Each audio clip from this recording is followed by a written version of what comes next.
Hello guide, good morning. इसके पहले वाले वीडियो में हम लोग रेखीय समीकरण का ग्राफीय निरूपण पढ़ चुके थे। रेखीय समीकरण के ग्राफीय निरूपण में आपको ये बताया गया था कि किसी रेखीय समीकरण के द्वारा किस प्रकार से ग्राफ पे रेखीय समीकरण के अनुसार उसको प्रदर्शित करते हैं और किस प्रकार जो है एक रेखीय समीकरण जो है 2 डायमेंशन में एक रेखा को निरूपित करता है। अब अगर हम लोगों के पास ये पेयर ऑफ लीनियर इक्वेशन हो, मतलब रेखीय समीकरण का युग्म हो, तो रेखीय समीकरण के युग्म को कैसे प्रदर्शित करेंगे और रेखीय समीकरण के युग्म की सहायता से उन समीकरणों का हल कैसे प्राप्त करेंगे। मतलब कुल मिला के ये है कि solution of pair of linear equation in 2 variables, अर्थात 2 चर वाले रेखीय समीकरण के युग्म का हल। 2 चर वाले रेखीय समीकरण के युग्म का हल करने के लिए हम लोग के पास कई विधियां हैं। उन्हीं विधियों में से आज हम लोग चर्चा करेंगे कि पेयर ऑफ लीनियर इक्वेशन का सॉल्यूशन जो है कैसे प्राप्त करते हैं, जबकि इक्वेशन जो है 2 वेरिएबल्स में दिया हो, एक्स वाई के रूप में 2 वेरिएबल उपस्थित हों। उस अवस्था में हम लोग के पास रेखीय समीकरण को हल करने की ये 2 मुख्य विधियाँ होती हैं। एक आलेखी विधि होती है और एक बीजगणितीय विधि होती है। आलेखी विधि अभी हम लोग पढ़ेंगे। आलेखी विधि के बाद फिर हम लोग बीजगणितीय विधि पढ़ेंगे। बीजगणितीय विधि में 3 विधियाँ होती हैं: प्रतिस्थापन विधि, विलोपन विधि और वज्रगुणन विधि। तो प्रतिस्थापन, विलोपन और वज्रगुणन विधि हम लोग अगले वीडियो में पढ़ेंगे। आज हम लोग केवल आलेखी विधि से ये 2 चर वाले रेखीय समीकरण युग्म को कैसे हल करते हैं उसके विषय में हम लोग इसका अध्ययन करेंगे। तो 2 चर वाले रेखीय समीकरण को आलेखी विधि से हल करने के लिए हम लोगों को सबसे पहले 2 रेखीय समीकरण चाहिए और उन रेखीय समीकरणों को हम लोग 2D में, 2 डायमेंशन में ग्राफ प्लॉट कर लेंगे और ग्राफ प्लॉट करने के बाद उसका हल प्राप्त करेंगे। हल कैसे प्राप्त करेंगे उसी के विषय में हम लोग आज यहाँ चर्चा करेंगे। तो आज का टॉपिक है मुख्य रूप से आलेखी विधि द्वारा रेखीय समीकरण युग्मों का हल। इसके लिए हम एक उदाहरण लेते हैं। उदाहरण मान लीजिए कि हमारे पास समीकरण है x + y = 2 और दूसरा समीकरण है 2x - y = 1, 2x - y = 1। ये 2 समीकरण दिया हुआ है और मान लीजिए परीक्षा में आपसे कह दिया गया कि इस समीकरण निकाय को या पेयर ऑफ लीनियर इक्वेशन को आलेखी विधि से हल करिए। आप तो हल तो कई विधियों से किया जा सकता है, लेकिन अगर कह दिया गया कि आलेखी विधि से हल करिए तब आप अनिवार्य हो जाता है कि इसको आलेखी विधि से ही हल करें। और बहुत आसान सी बात है, अगर आप आलेख खींचना जानते हैं किसी लीनियर इक्वेशन का तो एकदम सरल प्रश्न है। आलेख खींच लेंगे पहले समीकरण के सापेक्ष, आलेख खींच लेंगे दूसरे समीकरण के सापेक्ष और उसका जो प्रतिच्छेद बिंदु मिलेगा उसी बिंदु का निर्देशांक जो इन 2 समीकरणों का हल हो जाता है। एकदम सरल विधि है। आइए इस विधि को समझा जाए।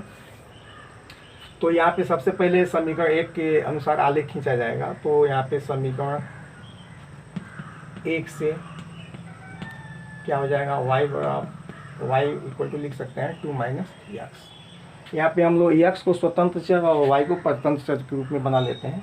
अब x की वैल्यू जो अपने आधार पे उसको रखते हैं, x की वैल्यू रख के y का वैल्यू प्राप्त करते हैं। तो इसके लिए हम लोग यहाँ एक चार्ट बनाएंगे और चार्ट में इस पहले में x का मान स्वतंत्र चर के रूप में रखेंगे, y का मान हम लोग को प्राप्त होगा इस समीकरण से और यहाँ पे ये निर्देशांक मिल जाएगा x y काट के तल पे निरूपित करने के लिए। अब जैसे इसमें x = 0 दे दिया गया तो यहाँ 0 लिया जाएगा तो 2 - 0 मीन्स y की वैल्यू हो जाएगी 2। निर्देशांक हो जाएगा x मान 0 और y मान 2। तो 2 0 फर्स्ट पॉइंट मिला हम लोगों को। फिर दूसरी वैल्यू जो है, मान लीजिए x की वैल्यू कुछ भी ले सकते हैं लेकिन थोड़ा सा एक उचित मान लेना अच्छा रहता है। अब दूसरा मान लेना है तो मान लीजिए x = 2 ले लें तो 2 - 2 होगा। यहाँ पे y की वैल्यू जो है 0 हो जाएगी। तो दूसरा बिंदु हो जाएगा 2 0। और भी बहुत बिंदु मिलेंगे, अनंत बिंदु प्राप्त कर सकते हैं।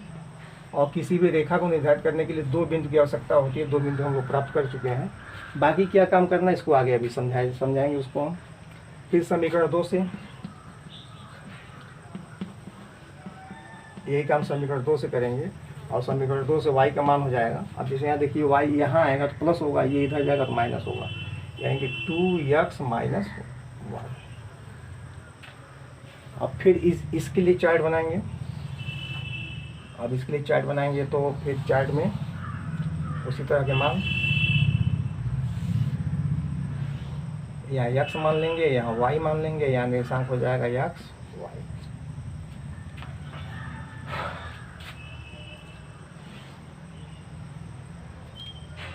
अब इसमें मान लीजिए कि अगर x बराबर हम रखते हैं कितना, x बराबर अगर 0 रखते हैं तो y का मान -1 होगा, यानी पहला वैल्यू हो गया 0 माइनस 1, एक निर्देशांक मिला 0 माइनस 1।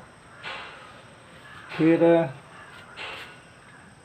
दूसरा मान प्राप्त करने के लिए x का मान लीजिए 1 लिए, x का मान 1 लिए तो 2 में से 1 घटेगा तो y का मान भी 1 होगा, दूसरा निर्देशांक हो जाएगा 1 1। आगे फिर इसको छोड़ दीजिए। अब इसमें ये प्रतिच्छेद बिंदु कैसे मिलेगा, इसको हम लोग थोड़ा सा अगर इस 2 बिंदु की सहायता से इस वक्र को और इन 2 बिंदुओं की सहायता से इस वक्र को खींच लें तो आगे का काम जो है थोड़ा सरल हो जाता है। कैसे?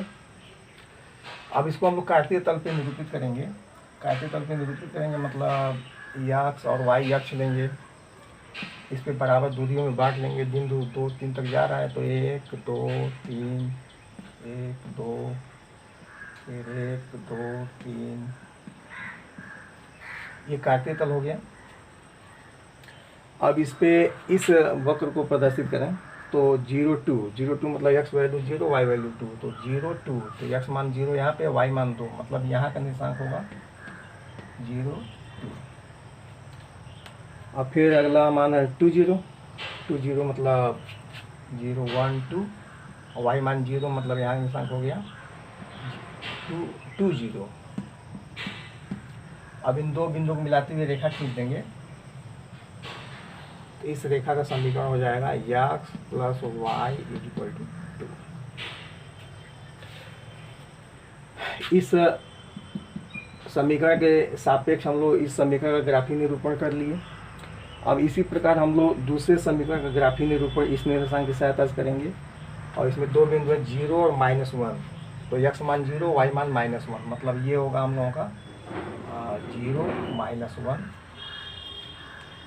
x मान 0 y मान -1 हो गया। अब यहाँ पे है x मान 1 और y मान 1 1 1, तो 1 1 जो है कहीं यहाँ जाएगा। अरे 1 मतलब x मान 1 और y मान 1, तो दोनों को मिलाएंगे तो लगभग यही कहीं जाएगा। ये हो गया हम लोगों का 1 1। अब इस बिंदु से इस बिंदु से होकर जाती हुई रेखा खींचेंगे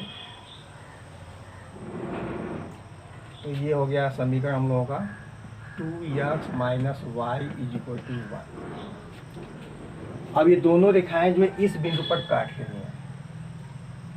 अब इस बिंदु पे, अब ये बिंदु इस रेखा पर भी स्थित है कि नहीं, इसको जांचने के लिए हम लोग अब इस बिंदु निर्देशांक 1 1 को रख के यहाँ पे जांचेंगे, यानी x का मान रखेंगे 1 तो 1 रखेंगे तो y का मान भी मिल जाएगा 1। यहाँ हो गया 1 1, यानी कि ये जो निर्देशांक है 1 1 इस समीकरण में भी मिल रहा है और 1 1 जो है इस समीकरण में भी मिल रहा है।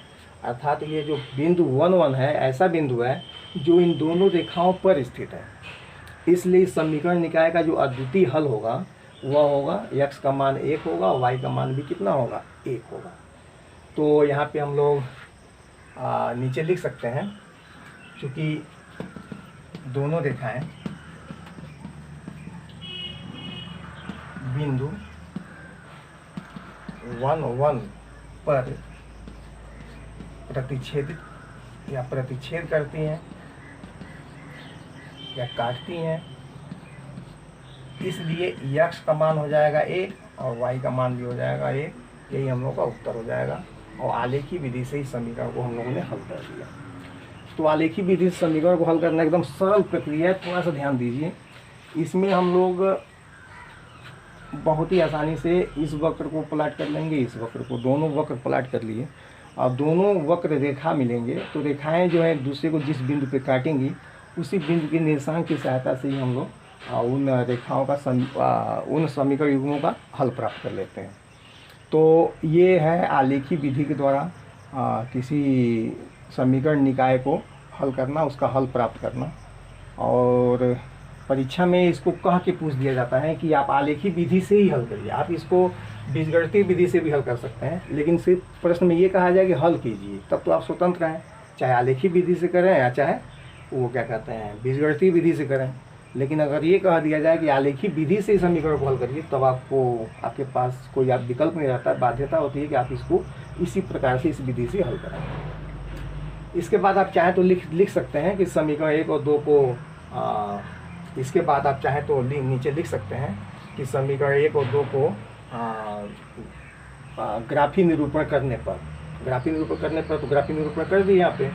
अब इसके बाद जो है कि ये दोनों रेखाएं एक दूसरे को इस बिंदु पे काट रही हैं, इसलिए इस बिंदु का जो निर्देशांक होगा वही उसी निर्देशांक में ये जो पहला मान होगा ये भुज का मान होता है, यक्ष का मान होता है, दूसरा मान जो है कोट का मान होता है, वाई का मान होता है। इस प्रकार यक्ष और वाई का मान मिल जाएगा 1 और 1। यही समीकरण का जो है अद्वितीय हल होगा। तो इसको नोट कर लीजिएगा, और इसके आधार पे बहुत सारे प्रश्नावली में दिए हुए हैं आलेखी विधि से हल करने के लिए, उसको करिएगा। इसके बाद अभी हम लोग और भी कई विधि हैं।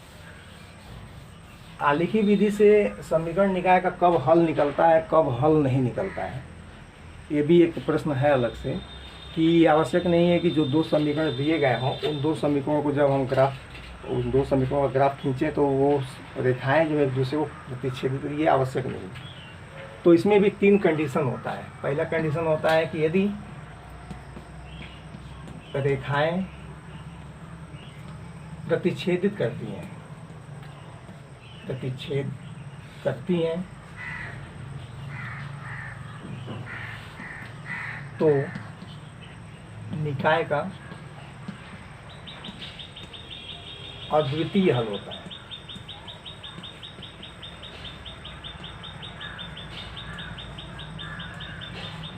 जैसा कि हम लोग अभी इसको हल किए और उसमें हम लोगों ने देखा कि दोनों समीकरण एक दूसरे को प्रतिच्छेद कर रहे थे, तो उसका हल जो होगा वो क्या होगा, अद्वितीय हल होगा।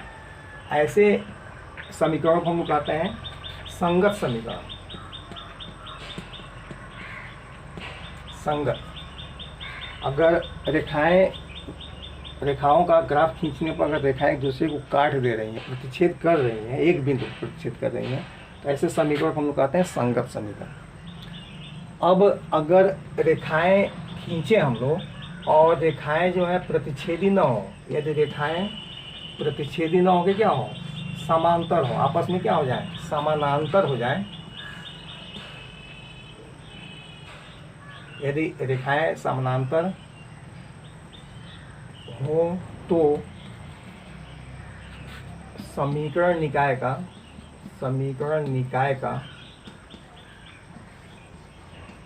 कोई हल नहीं होता है, कोई हल नहीं होता है। और ऐसे समीकरण को हम कहते हैं असंगत समीकरण।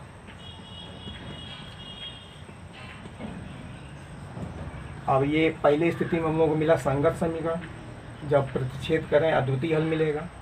और अगर दोनों रेखाएं एक दूसरे के समानांतर हो जाएं, कहीं काटे ही ना, तो वैसे समीकरण को हम लोग असंगत समीकरण कहते हैं। और इस स्थिति में उस समीकरण निकाय का कोई हल नहीं निकलता है। तीसरी स्थिति में यदि रेखाएं संपाती हो, कोलिनियर हो, एक ही बिंदु से दोनों रेखाएं जो एक दूसरे के ऊपर स्थित हो, मतलब संपाती हो,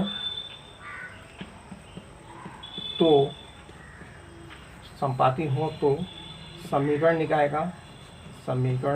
का हल अनंत होता है, या समीकरण निकाय का अनंत हल होता है। समीकरण निकाय का अनंत हल होता है।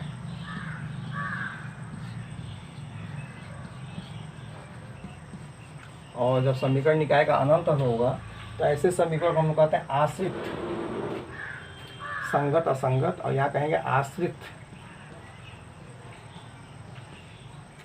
समीकरण, डिपेंडेबल इक्वेशंस, आश्रित समीकरण। तो इसमें हल जो है मुख्य रूप से यहीं से होता है, संगत समीकरण से होता है। जब रेखाएं आपस में प्रक्षेप करती हैं उसी स्थिति में हल निकालते हैं लोग। अगर रेखाएं समानांतर हो गई तो वहाँ पे कोई हल नहीं निकलता है। इसका भी एक उदाहरण लेके समझ लिया जाएगा कि रेखाएं समानांतर होंगी तो उसके कैसे क्या होगा और उसमें एक्स वाई का मान कितना लिखा जाएगा। तो अगर रेखाएं समानांतर निकलेंगी तो उसमें एक्स वाई का मान लिख देंगे, साफ साफ अलग लिख देंगे नीचे आंसर में कि इस समीकरण निकाय का कोई हल नहीं प्राप्त होगा या कोई हल प्राप्त नहीं होता है। और इसमें तो अनंत, जो भी एक समीकरण से जो एक्स वाई का मान निकलेगा वही मान जो दूसरे में भी अप्लाई हो जाएगा, तो इसमें अनंत हल लिखे जा सकते हैं। तो समानांतर रेखाओं के लिए एक समीकरण लिया जा सकता है, जैसे समानांतर रेखाओं के लिए एक उदाहरण चाहिए हम लोगों को, और उदाहरण एक है हमारे पास 3x - 4y, 3x - 4y is equal to 1 and second equation जो है 2x - 8/3y, 2x - 8/3y plus 5 equal to 0। इस तरह से इस स्थिति के लिए एक समीकरण देख लिया जाए, इसको कैसे निरूपित करेंगे लोग। तो इसके लिए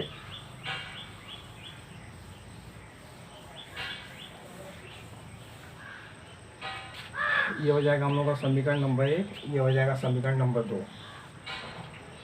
और समीकरण 1 से जब मान निकालेंगे लोग, जैसे इसके पहले हम लोग किए थे वैसे करें इसको, तो समीकरण 1 से ये हो जाएगा 4y इक्वल टू 3x - 1, यहाँ से हो जाएगा y इक्वल टू 3x - 1/4।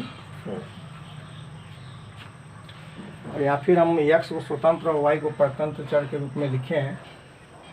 यहाँ स्वतंत्र और परतंत्र को आपस में बदला जा सकता है, उसमें कोई प्रॉब्लम नहीं है। अब इसमें x का मान अपने पास से y का मान मिलेगा, x y यहाँ निर्देशांक मिलेगा इस समीकरण के सापेक्ष।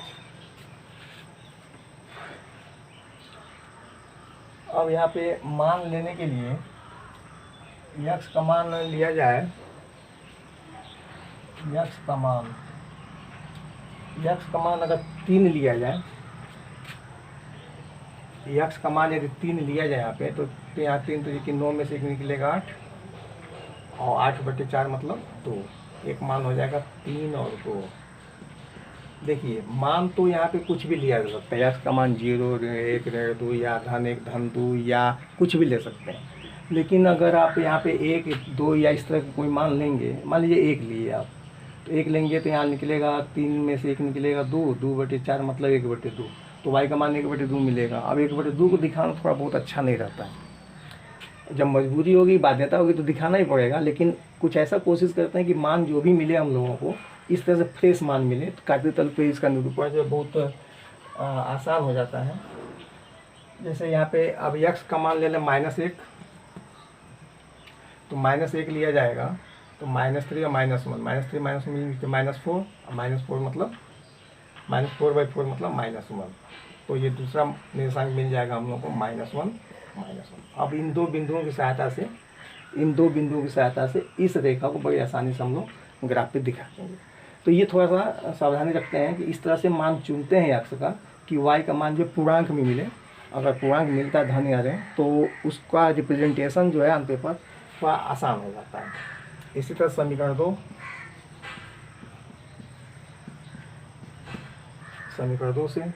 2 से आप देखो यहाँ पे मान जो है 8/3 y का मान जो है बराबर होगा 2x + 5, तो यहाँ से y की वैल्यू हो जाएगी, तो 3 का गुणा इसमें होगा, तो ये हो जाएगा 3 दूनी 6x, और 3 का गुणा जो 5 में होगा तो ये 15 हो जाएगा, और भाई जो है ये 8 तो रहेगा।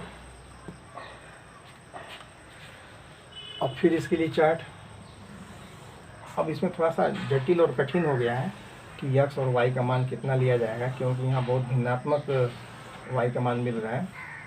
तो इसमें x और इसमें y, और यहाँ होगा x y। तो यहाँ के बाद इसमें x का मान लीजिए पहले 3/2 या 3/2 रखिए, देखिए क्या कहता है। 3/2 मतलब 1.5 बड़ा साइज दिखा सकता हूँ। 3/2 रखेंगे तो 6 कटेगा, 3 आएगा, 3 3 9, 9 यहाँ पे होगा, 15 यहाँ पे, 9 15 मिलके 24, 24 में 8 का भाग करेंगे तो 3। अब यहाँ 1 2 रखेंगे तो फिर मिलेगा वही जो मिलेगा, वो आप वो ग्राफ पे जब जाएंगे बाद दिक्कत होगी। ये चीज़ें जो है थोड़ा सरल है, तो सरल मान ही हम खोजते हैं। इसमें कुछ अपने मन से ऐसा मान रखें कि जटिल निर्देशांक ना हो, सरल निर्देशांक के रूप में चीज़ें मिले। और दूसरा मान रख दीजिए -5/3। यहाँ दूसरा मान ले लीजिए -5/2। थोड़ा विचार करना पड़ेगा, इस पर विचार करके ही रखेंगे तो ज़्यादा अच्छा होगा। -5/2 रखेंगे लोग तो ये फिर कटेगा, और -3 बचेगा, 5 3 15 और 15 धन और ऋण 15 मिलके क्या हो जाएगा 0। तो सेकंड कोऑर्डिनेट हो गया -5/2 और 0, ये हुआ। इसके बाद अब इसका निरूपण करेंगे। अब इन्हें हम लोग ग्राफ पे इसको प्रदर्शित करेंगे। ग्राफ पे प्रदर्शित करने के लिए फिर वही पुराना काम, x और y अक्ष लेके इस पे बराबर दूरियों पे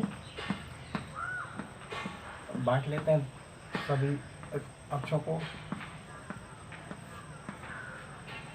अब ये हम लोग का मूल बिंदु हो जाता है। पहला निशान है 3 2, 3 2 मतलब 3 और 2 मतलब यहाँ, ये हो गया 3 2। दूसरा -1 -1, तो -1 कहीं यहाँ है, फिर -1 कहीं यहाँ जाएगा, -1 अब इस 3 2 को और इस -1 को मिलाते हुए सीधी रेखा खींचेंगे लोग, तो सीधी रेखा जो कुछ इस तरह से मिलेगी। और ये रेखा किसके सापेक्ष है, तो ये रेखा जो है इस हमारा समीकरण 1 के सापेक्ष है। मतलब इसके सापेक्ष जो समीकरण है ये है 3x प्लस -4y = 1। अब ये पहली रेखा के लिए हो गया, और दूसरे रेखा के लिए, दूसरे समीकरण के लिए ये पहला निर्देशांक है 3/2 और 3। तो 3/2 मतलब x मान 3/2, 3/2 मतलब 1.5 मतलब यहाँ जाएगा, और 3 y मान 3 है तो 1 2 3 मतलब यहाँ जाएगा। तो ये होगा हम लोगों का 3/2 और 3, ये हो गया पहला बिंदु। दूसरा है -5/2 और 0, y मान 0, x मान -5/2, 5/2 मतलब 2.5, 2.5 मतलब 1 है 2 है, और 2.5 तो यहाँ गड़बड़ हो गया थोड़ा सा, 2.5 मतलब 3 यहाँ आएगा, 2.5 बीच में आएगा यहाँ पे, ये होगा -5/2 और 0। और इस बिंदु को और इस बिंदु को मिलाते हुए फिर रेखा खींचेंगे तो ये अगर आप सभी दूरियों को बराबर करके किए हैं तो अपने आप दिखाई देगा कि ये रेखाएं जो आपस में समानांतर है। मतलब ये जो है आगे या पीछे बढ़ाए जाने पर कहीं एक दूसरे को काटेंगी नहीं। ये साफ अगर ये दूरी बराबर लेके आप सब काम किए हैं, ये दूरियां बराबर लेके और निर्देशांक सही रूप से दिखाए हैं, तो ये कितना इस पट्टी रख के आप आगे या पीछे इस रेखाओं को बढ़ाएंगे तो ये रेखाएं जो कहीं एक दूसरे को काटती हुई दिखाई नहीं देंगी। तो यहाँ पे स्पष्ट हो गया कि दोनों रेखाएं कहीं एक दूसरे को काटेंगी। जब ये प्रतिच्छेद नहीं करेंगी, इंटरसेक्ट नहीं करेंगी, तो इन रेखाओं में इन समीकरण निकाय के लिए x y का कोई मान प्राप्त नहीं होगा। यानी कि आप सीधे आंसर में लिख देंगे कि चूँकि दोनों रेखाएं परस्पर समानांतर हैं, दोनों रेखाएं परस्पर समानांतर हैं, अतः समीकरण निकाय का कोई हल नहीं होगा। इसमें x और समीकरण निकाय का कोई हल नहीं होगा, मतलब x का और y का कोई एक मान नहीं प्राप्त होगा जिससे कि दोनों समीकरण संतुष्ट हो सके। तो ये जो है दूसरे स्थिति के लिए है, जब ग्राफीय निरूपण से हम लोग समीकरणों को हल करते हैं और जब रेखाएं आपस में समानांतर मिल जाती हैं तो उस स्थिति में समीकरण निकाय का कोई हल नहीं होता है। और तीसरी स्थिति है कि जब रेखाएं एक दूसरे पर संपाती हों, तो संपाती होने की स्थिति में तो जो भी बिंदु आप ले लेंगे एक रेखा पे वो दूसरी रेखा पे भी पाया जाएगा। इस प्रकार जो भी बिंदु आप लेंगे पहली रेखा पे वही बिंदु या दूसरी रेखा पे लेंगे वह बिंदु, ये हर बिंदु जो दोनों समीकरणों को संतुष्ट करेगा, इसलिए उस समीकरण निकाय के हलों की संख्या जो है क्या होगी, अनंत होगी। यह आलेखी विधि से किसी समीकरण निकाय को, रेखीय समीकरण निकाय को हल करने में तीनों विधियों को आपको स्पष्ट समझाया गया।